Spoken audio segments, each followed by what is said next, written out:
We are children of God in the midst of a crooked and perverse generation. Christ taught clearly that there are two roads. Life never allows neutrality.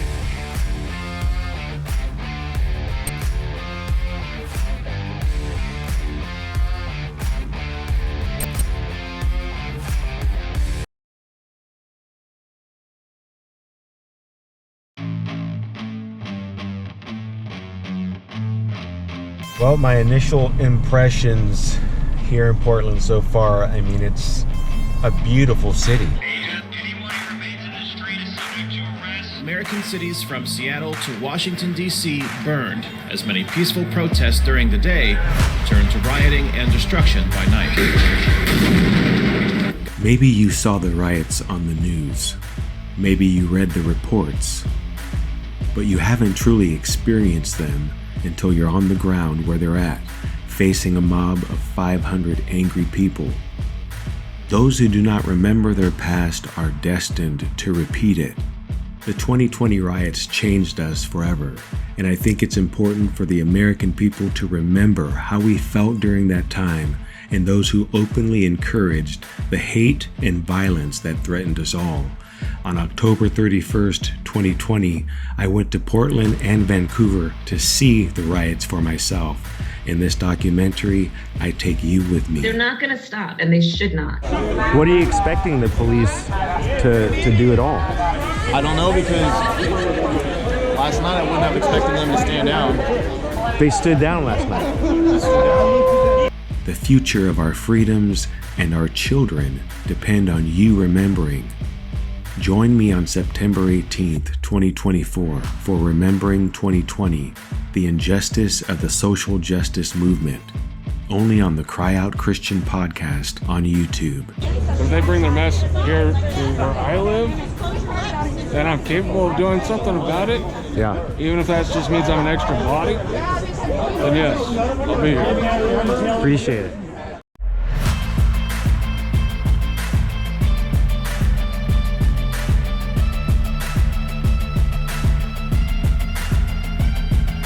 Christians cannot vote for Kamala Harris. We've had almost 4 years as far as a track record of her being vice president with President Biden.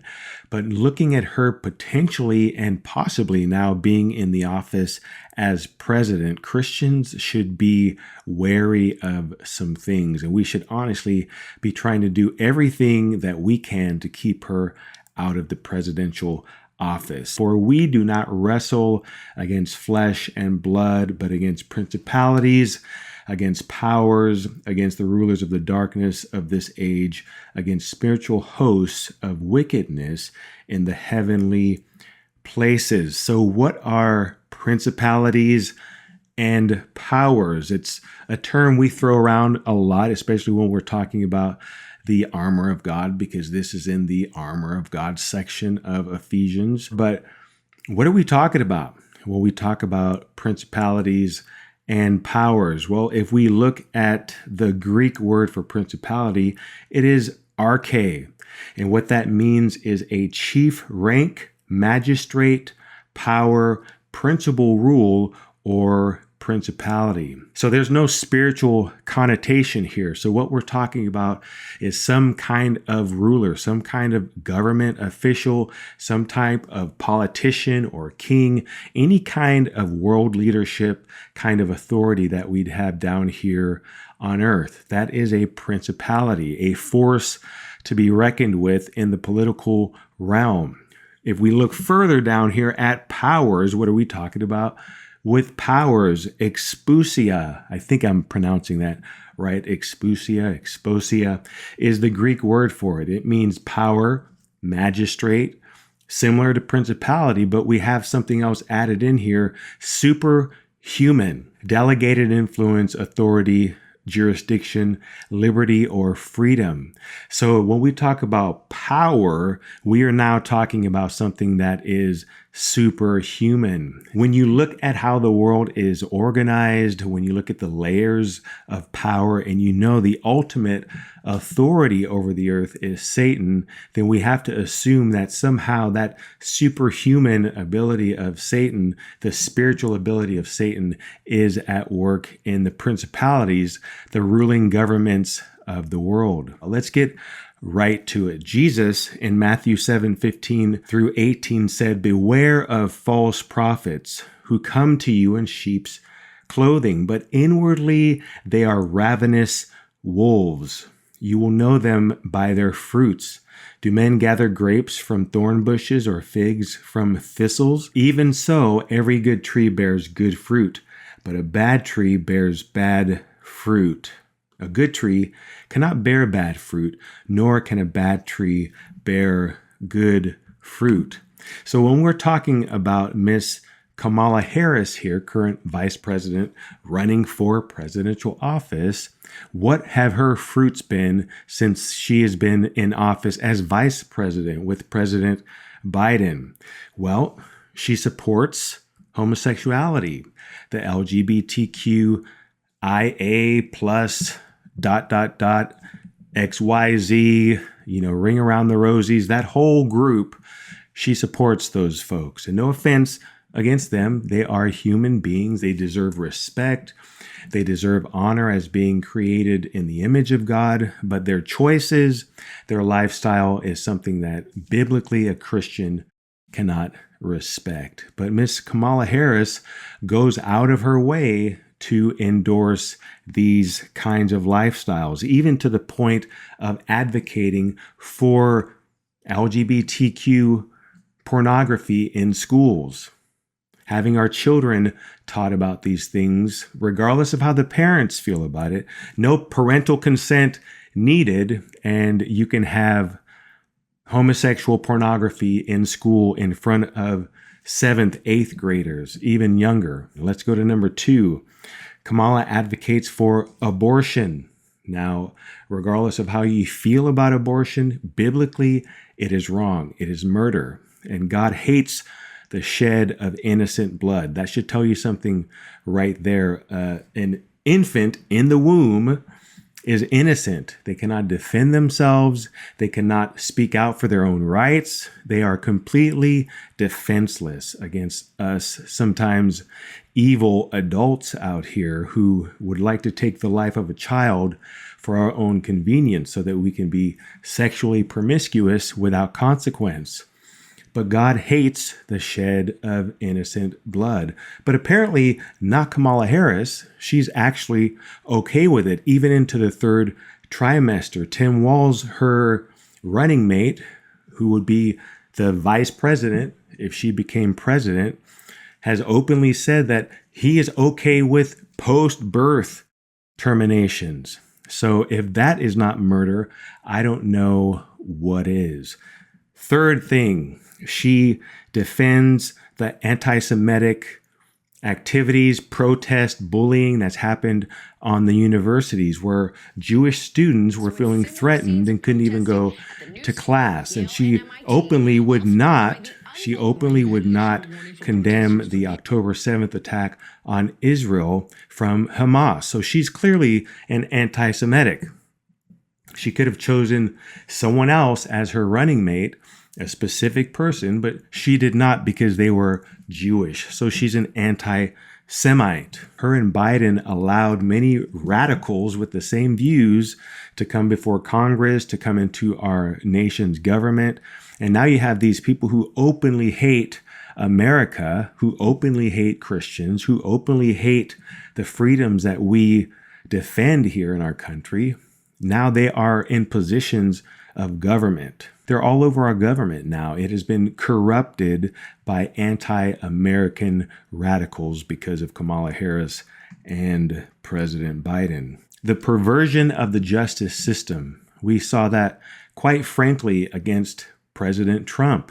Now, it is these Marxist, kind of super leftist, communist kind of governments who use their judicial system to oppress and to persecute their political rivals, which we clearly saw with President Trump and these trumped up charges, pun intended.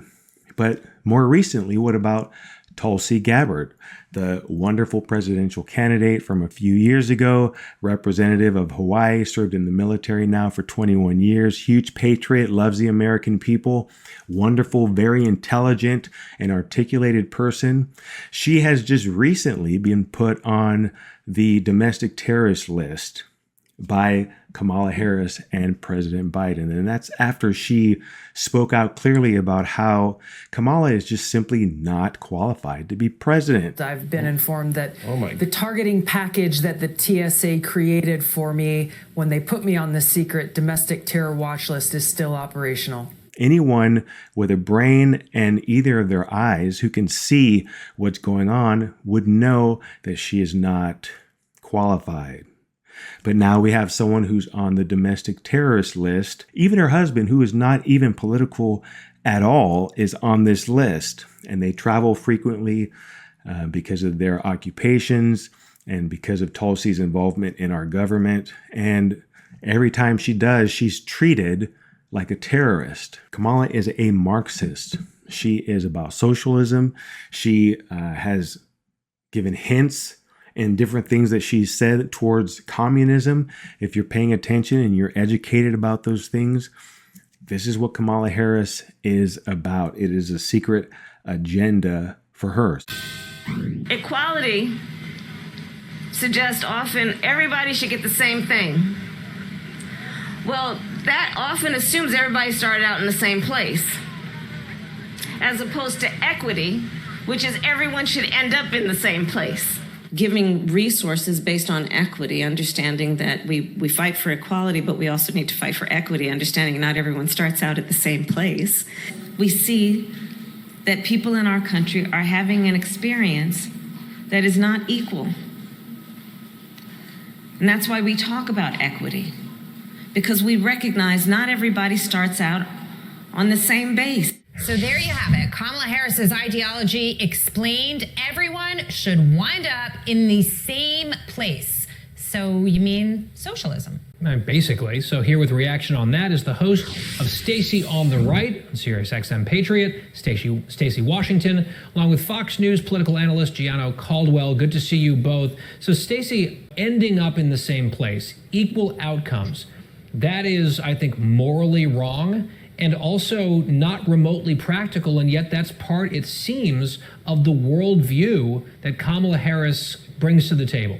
It's been tried before, Guy. Last century, we saw hundreds of millions of people killed under the guise of equal outcomes. So if you're going to advocate for that, you have to look at the history of that advocacy and see that Marxism, socialism, progressivism, and communism always result in gulags, death, and really a kind of poverty that's unmatched. Why would she advocate for socialism or even communism here in America? Why would she use Marxist language while she's running for the presidency? And about Marxism, by the way, Karl Marx's favorite quote was, "Everything that exists deserves to perish." Everything, every institution, every form of law, every way of life right now needs to be destroyed so that it can be rebuilt according to what Karl Marx desired. And Karl Marx was a weird guy. He was a Luciferian. Before he became an economist, he was a Luciferian. He was a playwright. He wrote plays and he wrote poems, and they were all just creepy and some even gruesome. A lot of satanic themes in there. It's just dark stuff. Have you noticed since Biden and Harris have been in office, there's been a severe decline of freedom of speech? The cancel culture. Zuckerberg just recently came out and apologized for influencing the 2020 election and all the information we had during the time of COVID. You can't just pop up out of nowhere after hijacking, the most important information during one of the most crucial times in our nation, and then just apologize for it after you've done it, and there's no ramifications. How is it that Zuckerberg was able to get away with that? Silencing, censoring those of us on the quote unquote political right? What about during the time of COVID? All of those reports, and there's a lot of them, of people who died after getting the vaccine, or people who had permanent physical damages or illnesses after taking the vaccine. You don't hear those stories. What about the mothers whose children died after they took the vaccine? And their stories were never told because the mainstream media, social media, all the people who were in control of the information didn't tell us because they wanted us to think something different, to believe something different. Just doing this podcast, it's a constant thought in the back of my mind that I could be canceled. YouTube could shut me down right now for speaking out against Kamala Harris or for speaking out against the LGBTQIA whatever group, right? And I don't speak out against them to accost them at all. I just speak the truth boldly, but that's all you need. I've been shut down on Facebook, shut down on Instagram a number of different times in the recent years past. So I don't even know how long this YouTube channel is going to be up. Freedom of speech. We should have that here in America, but we don't. Back to Kamala and her Marxism. Black Lives Matter, Antifa are Marxists. Black Lives Matter, the founders have been open about how they follow Marxism. And what that means is that just as we saw with Black Lives Matter and Antifa, who tore through American cities, dozens of them, destroyed property, corporations, government buildings, police stations, stores, etc., where cities were shut down, Marxists believe that their violence against those who don't hold the same political views as they do is justified. So Kamala Harris had no problem endorsing Black Lives Matter as it was rioting through the nation. She openly said it. And everyone beware, because they're not going to stop. They're not going to stop before Election Day in November, and they're not going to stop after Election Day. And that should be, everyone should take note of that on both levels, that they're not going to let up, and they should not. And we should not. They should not stop. That is a quote. They should not stop. And yeah, later she was like, we don't want the violence, et cetera, while people's livelihoods and businesses are going up in flames, and the business owners are the ones getting arrested because they're trying to protect their store. Again, we're talking about fruits here. A good tree cannot bear bad fruit. And that's what we've seen repeatedly. And it's all we've seen from the Biden-Harris administration. What do you think is going to change if Harris gets into the presidential office? She boldly lied to our face about the condition of President Biden. And we could see his mental decline. I mean, the guy was stammering. He couldn't finish a sentence. He would stare off. He would try to leave the stage in the wrong direction. He didn't know where he was at. He's stumbling upstairs. He's stumbling downstairs. He's old. He's an old man who deserves to live out the rest of his days being celebrated as one of the presidents of the United States. Instead, Kamala Harris as vice president and the Democratic Party paraded this old man who was slowly losing his mind in front of the world and allowed him to make a complete fool of himself in the debate against Trump. Mrs. Biden, shame on her for allowing them to parade her husband around in that condition in front of the whole world. Shame on her. But Kamala Harris lied to us about his condition. And if she had any respect for the presidential office of the United States of America, if she had any respect for the American people, she would have just told us the truth. Yeah, the most powerful man in the world, President Biden right now, the most powerful office in the world right now, the office of the President of the United States, is compromised. Isaiah 5:20 says, "Woe to those who call evil good and good evil, who put darkness for light and light for darkness." And Romans 1:18 says, "For the wrath of God is revealed from heaven against all ungodliness and unrighteousness of men who suppress the truth in unrighteousness. It doesn't matter how much lipstick the mainstream media try to put on the pig right now. And I'm not trying to be crass, but the mainstream media is trying to paint Kamala Harris as this moderate. They're trying to paint her as if she's not this radical left person. They're trying to paint her, as she is the Messiah for our nation. But she's not.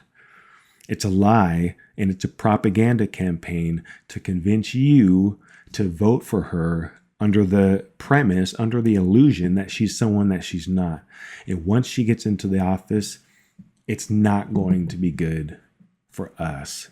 Matter of fact, at this point, we've gone so far with Biden in office, the damage that Kamala can do within the next 4 years could be irreversible. What are you going to do about it, about the future of this nation? God bless you. I'll see you on the next one.